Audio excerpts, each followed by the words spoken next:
പ്രിയ ശ്രോതാക്കളെ, അസ്സലാമു അലൈക്കും വറഹ്മത്തുള്ളാഹി വബറകാതുഹു. ഇന്നത്തെ നമ്മുടെ വിഷയം രാത്രി യാത്രയും പെൺകുട്ടികളും ഇസ്ലാമിക കാഴ്ചപ്പാടിൽ. ഇന്ന് നമ്മുടെ കുട്ടികൾ പഠനത്തിനും ജോലിക്കുമായി സ്വന്തം വീടുകളിൽ നിന്നും ദൂരേക്ക് മാറി താമസിക്കുന്നത് സാധാരണമാണ്. അത്തരം സാഹചര്യങ്ങളിൽ ചിലപ്പോൾ അവർക്ക് രാത്രിയിൽ ഒറ്റയ്ക്ക് യാത്ര ചെയ്യേണ്ടിയും വരാറുണ്ട്. നിങ്ങൾ രാത്രിയിൽ തനിച്ച് യാത്ര ചെയ്യരുത് എന്ന് മുതിർന്നവർ പറയുന്നത് പലരും കേൾക്കാറുണ്ട്. മറ്റു ചിലർ അതിനെ ചോദ്യം ചെയ്യാറുമുണ്ട്. എന്തിനാണ് ഈ നിർദ്ദേശം? ഇസ്ലാം സ്ത്രീകൾക്ക് മാത്രമാണോ ഇത്തരം നിയമങ്ങൾ വെച്ചിട്ടുള്ളത് എന്നൊക്കെ ചിലർക്ക് സംശയവും തോന്നാം. എന്നാൽ സത്യം മനസ്സിലാക്കിയാൽ ഇസ്ലാമിൻ്റെ ഈ കാഴ്ചപ്പാട് സ്ത്രീകളുടെ സുരക്ഷയ്ക്കും അന്തസ്സിനും എത്രമാത്രം പ്രാധാന്യം നൽകുന്നുണ്ടെന്ന് ബോധ്യപ്പെടും. ഇസ്ലാം സ്ത്രീകളെ വീടിനുള്ളിൽ ഒതുക്കുവാനോ അവരുടെ സ്വപ്നങ്ങൾക്ക് തടയിടാനോ ശ്രമിക്കുന്നില്ല. മറിച്ച് അവരുടെ ജീവിതം എല്ലാ അർത്ഥത്തിലും സുരക്ഷിതമാക്കണമെന്ന് ഇസ്ലാം ആഗ്രഹിക്കുന്നു.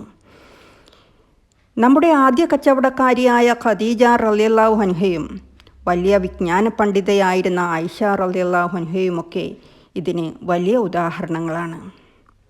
ഇസ്ലാം ശ്രദ്ധിക്കുന്നത് നിങ്ങളുടെ സുരക്ഷയും അന്തസ്സുമാണ്. സുരക്ഷിതത്വം സ്വാതന്ത്ര്യത്തിൻ്റെ ഒരു ഭാഗവുമാണ്. നബി സല്ലല്ലാഹു അലൈഹി വസല്ലമ ബുഖാരി മുസ്ലിം ഉദ്ധരിച്ച ഹദീസിൽ പ്രകാരം പറഞ്ഞതായി കാണാം, ഒരു സ്ത്രീ മഹറം കൂടാതെ ദൂരയാത്ര ചെയ്യരുത് എന്ന്.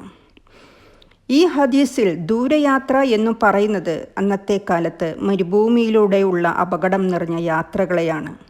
കാൽനടയായോ ഒട്ടകത്തിലോ ഒറ്റയ്ക്ക് യാത്ര ചെയ്യുന്നത് വളരെ ബുദ്ധിമുട്ടുണ്ടായിരുന്നു. വഴിയിൽ കൊള്ളക്കാരെയും വന്യമൃഗങ്ങളെയും ഭയപ്പെടേണ്ടിയിരുന്നു. ഇന്നത്തെ നഗരജീവിതത്തിൽ യാത്രകൾ കൂടുതൽ സുരക്ഷിതമാണെന്ന് തോന്നാമെങ്കിലും നിർഭാഗ്യവശാൽ രാത്രികാലങ്ങളിൽ ഒറ്റയ്ക്ക് യാത്ര ചെയ്യുമ്പോൾ അപകട സാധ്യത നിലനിൽക്കുന്നുണ്ട് ഇപ്പോഴും. അതുകൊണ്ടാണ് ഇസ്ലാം ഈ യാത്രകളിൽ മുൻകരുതലുകൾ എടുക്കാൻ ആവശ്യപ്പെടുന്നത്. ഇത് നിങ്ങളുടെ സ്വാതന്ത്ര്യത്തെ തടസ്സപ്പെടുത്തുവാനുള്ള ഒരു വിലക്കല്ല, മറിച്ച് നിങ്ങളെ സംരക്ഷിക്കാനുള്ള ഒരു കരുതൽ മാത്രമാണ്. ഈ വിഷയത്തിൽ പെൺകുട്ടികൾക്ക് മാത്രമല്ല ഉത്തരവാദിത്തമുള്ളത്, സമൂഹത്തിന് മുഴുവനും ഇതിൽ പങ്കുണ്ട്. മക്കൾക്ക് സുരക്ഷിതമായ യാത്രാ സൗകര്യങ്ങൾ ഒരുക്കേണ്ടത് രക്ഷിതാക്കൾക്കാണ്. സ്ത്രീ ജീവനക്കാർക്കും വിദ്യാർത്ഥികൾക്കും സുരക്ഷിതമായ സാഹചര്യങ്ങൾ അതാത് സ്ഥാപനങ്ങൾ ഉറപ്പാക്കുക. കഴിയുമെങ്കിൽ സുഹൃത്തുക്കളും ഒരുമിച്ച് യാത്ര ചെയ്യുക, പരസ്പരം സഹായിക്കുക. ഇസ്ലാം നിങ്ങളെ വീട്ടിലിരിക്കാൻ പറയുന്നില്ല, പകരം സുരക്ഷിതമായി യാത്ര ചെയ്യാൻ ആവശ്യപ്പെടുന്നു. അതിനായി നിങ്ങൾക്ക് ചില മുൻകരുതലുകൾ എടുക്കാം. കഴിയുമെങ്കിൽ കൂട്ടായി യാത്ര ചെയ്യുക. സുഹൃത്തുക്കളോടൊപ്പം യാത്ര ചെയ്യുന്നത് സുരക്ഷിതത്വം വർദ്ധിപ്പിക്കും. വിശ്വസനീയമായ വാഹനങ്ങൾ തിരഞ്ഞെടുക്കുക. രാത്രി യാത്രയിൽ സുരക്ഷിതമായ ടാക്സികളിലോ പൊതുഗതാഗത സംവിധാനങ്ങളോ ഉപയോഗിക്കുക.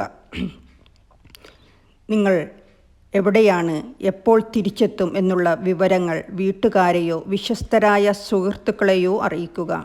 അള്ളാഹുവിനോട് പ്രാർത്ഥിക്കുക. യാത്ര പുറപ്പെടുന്നതിന് മുമ്പ് അള്ളാഹുവിനോട് സംരക്ഷണം ചോദിക്കുന്നത് മനസ്സിന് കൂടുതൽ ധൈര്യം നൽകും. ഇതൊരു വിലക്കല്ല, മറിച്ച് നിങ്ങളുടെ സുരക്ഷയും സമാധാനവും ഉറപ്പാക്കാനുള്ള ഒരു കരുതൽ മാത്രമാണ്. അള്ളാഹു നമ്മെ എല്ലാവരെയും സംരക്ഷിക്കുമാറാവട്ടെ. അസ്സലാമു അലൈക്കും വറഹ്മത്തുള്ളാഹി വബറകാതുഹു.